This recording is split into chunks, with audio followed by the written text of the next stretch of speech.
हाँ जी yes.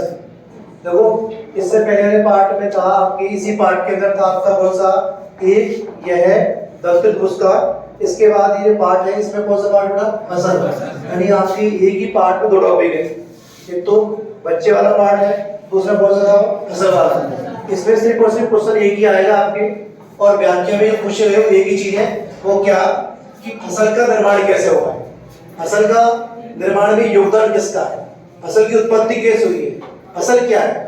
Question ये बनेगा कि फसल का निर्माण कैसे हुआ है, फसल क्या है, फसल कैसे बनती है। तो फसल में बेटा पानी कैसा, नदियों का पानी, एक नहीं दो नहीं 1000 नदियों का पानी आता है इसमें, ठीक है।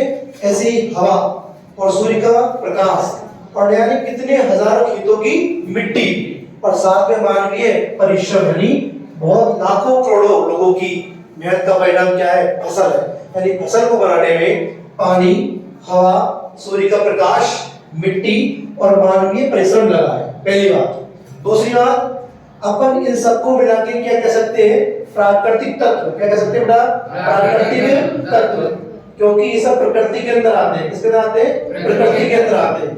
तो कह सकते हैं प्राकृतिक तत्व और मानवीय मेहनत या मानवीय श्रम, कह सकते हैं मानवीय श्रम, मानवीय परिश्रम कह दो चाहे श्रम कह दो, इन दोनों के योग से क्या बनी है बताओ, फसल बनी है। तो क्या बनी है, फसल।